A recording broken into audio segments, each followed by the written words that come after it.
Assalamualaikum warahmatullahi wabarakatuh. Ketemu lagi di channel saya Bonsai Gembong. Oke teman bonsai, sebelum dan sesudahnya saya ucapkan terima kasih untuk teman-teman yang selalu menyimak, mensupport video saya. Mudah-mudahan di video saya sebelumnya menginspirasi bagi teman-teman semua ya. Kita tetap sama-sama belajar dalam satu hobi. Oke, kali ini ada bahan bonsai sancang. Ini dulu dari stek jempol kaki, kambingnya sudah menutup. Hampir 95% sedikit lagi menutup. Bisa besar ya untuk bahan stek, asal bekas potongannya di atas itu sudah mulai menutup seperti ini, batangnya bisa besar.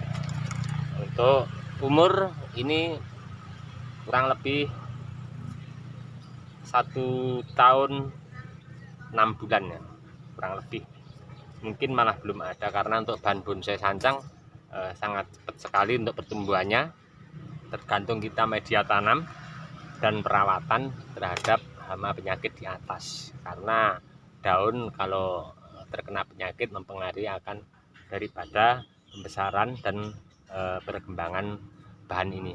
Yang saya mau bahas ini untuk cara cangkok ya, kita memilih bahan cangkok untuk program akar kedepannya. Saya teringat teman saya untuk Mas Rowi yang di Wonogiri Kota. Terima kasih kembali teringat, dulu saya pernah main ke sana, diberikan tip untuk teknik cangkok, reposisi sekalian di atas pas posisi cangkok. Oke, kita lihat bahannya seperti apa. Saya sudah pilih satu bahan karena belum tentu ya untuk semua bahan ini semuanya sama, jadi saya pilih satu bahan, nanti saya reposisi pas posisi cangkok. Kita lihat bahannya langsung ya. Belum kita menuju ke pembahasan yang di depan tadi, sistem cangkok, pilih bahan dengan metode yang dapat ilmu dari teman. Ini dulu dari stek ya, sedikit saya bercerita dari sejempol kaki. Sudah sekian besar ya. Untuk program akar sendiri beberapa saya lebih maksimal dari cangkok ya, karena untuk akar tentunya lebih mendominasi, banyak keluar akar. Kalau cangkok kita seleksinya enak, kalau stek mungkin ada dominan 1, 2, 3 yang pembesarannya tidak bareng ya. Coba kita lihat bahannya ini dari sebelah sana. Oke, ini dari sebelah sini. Ini pas proses pengerjaannya saya sudah berbagi. Untuk pas pengepresan akar dominan, saya pengen menumbuhkan anak cabang akar, ini sudah mulai terlihat ya. Untuk akar kecilnya sudah mulai jalan. Nanti bisa dilihat untuk teman-teman cara pengepresannya akar dominan, ada di bawah deskripsi. Nanti untuk program akar tahap pertama, kedua, dan terusannya saya berbagi juga untuk teman-teman. Oke, kita langsung saja menyimak untuk memilih bahan untuk cangkok sancang dengan metode terbaru ya. Saya teringat teman saya yang di Wonogiri, untuk Mas Rowi, terima kasih. Oke, itu saya pilih satu di atas ya, pas di cabang di situ. Oke, biasa kalau orang cangkok untuk umumnya biasanya motongnya lurus ya, lurus begini. Jadi nanamnya mungkin juga lurus begini. Ini saya pemotongannya agak menyerong begini sedikit. Nanti pas posisi saya panen untuk tanam, berarti tanamnya miring gini ya. Jadi udah punya gerak dasar ya. Dari awal pertama kita planning, start awal kita mencangkok, kita sudah punya ide terbaru. Terus posisi tanamnya pasti akan lebih enak. Kenapa? Karena ini posisi miring begini, nanti nanamnya tetap miring begini ya. Jadi sudah punya gerak untuk terusannya ini nanti. Untuk terusannya seandainya sini ada tunas, ke atas sini, ke atas. Nah sini nanti untuk turunnya sini. Mungkin sini pengen tumbuh tunas, tapi kita tidak tahu ini nanti perkembangannya bagaimana. Kita cuman mempunyai harapan seperti itu. Setidaknya kita dari awal sudah kita rencanakan ya. Ini kalau batang besar, saya untuk ini tidak pakai peso, saya pakainya gergaji yang kecil biar enak. Saya gergaji. Terus satu lagi untuk pengupasan biasa saya pakai palu ya, seperti ini, akan lebih mempersingkat waktu kita.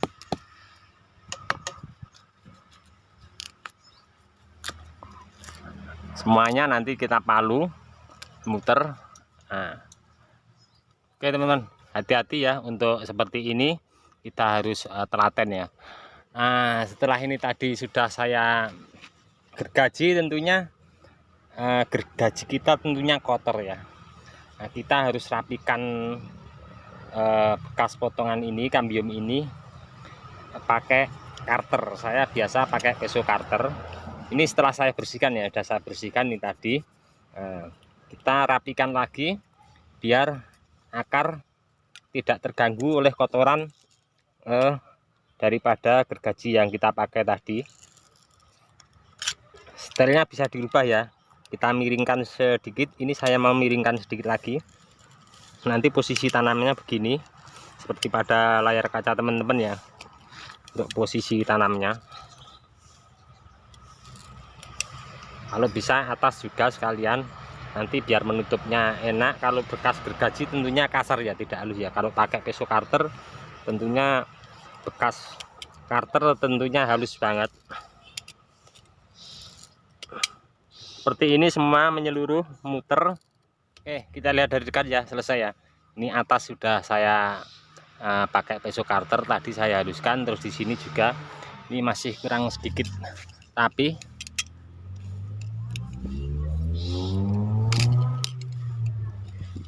oke, untuk langkah berikutnya, kalau teman-teman pengen cepet ya, kalau biasa untuk mencangkok begini langsung dibungkus. Tapi yang bagus sebenarnya seperti ini kita cuci pakai air ya.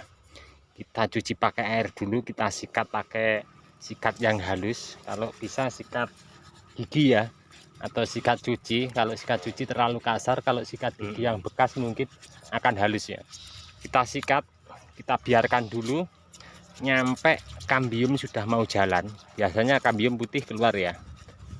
Kalau kambium putih sudah jalan, kita baru bungkus. Itu akan cepat sekali untuk pengangkatan keluar akarnya, akan cepat sekali ya. Kalau kita langsung bungkus gini sebenarnya enggak apa-apa, tapi alangkah bagusnya kita nunggu dulu ada kambium jalan sedikit, pasti akan cepat untuk akar keluar. Kalau begini langsung kita bungkus secara tidak langsung, otomatis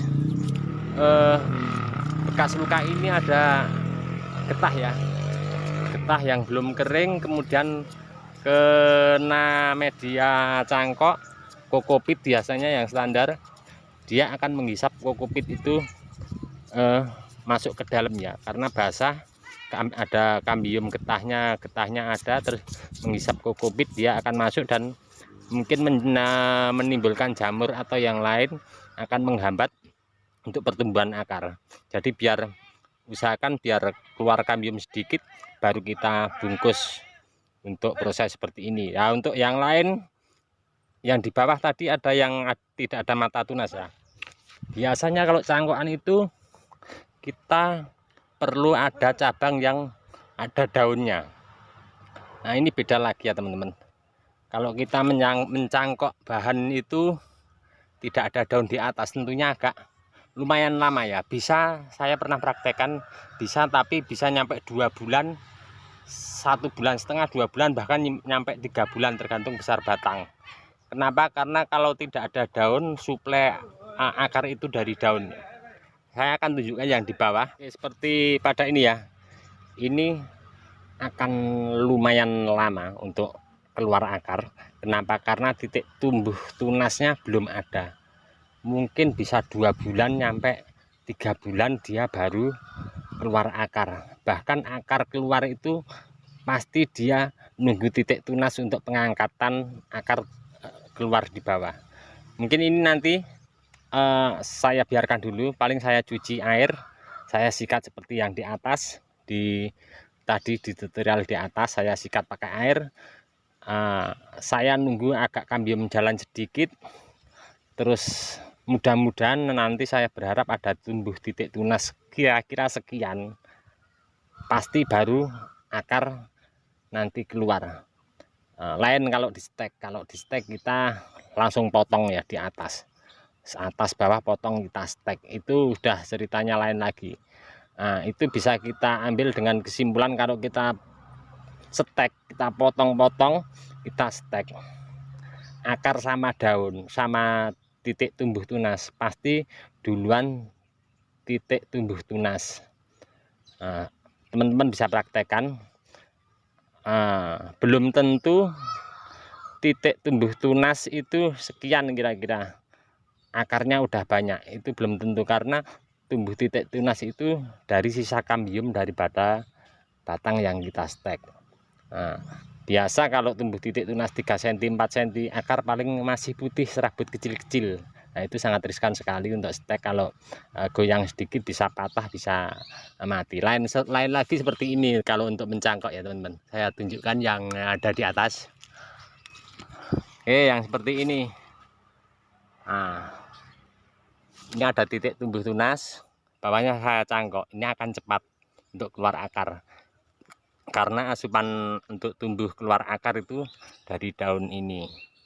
Oke teman-teman, ini tadi sedikit tips trik penjelasan untuk tips cangkok untuk bahan bonsai sancang. Kalau untuk bahan bonsai yang lain mungkin sama juga ya, untuk semuanya akar itu dari daun ya. Kalau daunnya subur, bahkan program akar pun akan lebih maksimal kalau atasnya subur. Oke, ini tadi sedikit tips trik untuk teman-teman bagaimana memilih bahan dengan style seperti di depan ini, yang saya ambilkan contoh. Nanti untuk posisi tanamnya akan saya miringkan seperti ini langsung. Nah, ini posisi tanah seperti ini, nanti sudah ada gerak dasar dari sejak awal. Mudah-mudahan ini tadi bermanfaat untuk teman-teman. Kita tetap sama-sama belajar. Salam satu hobi, salam budidaya. Assalamualaikum warahmatullahi wabarakatuh.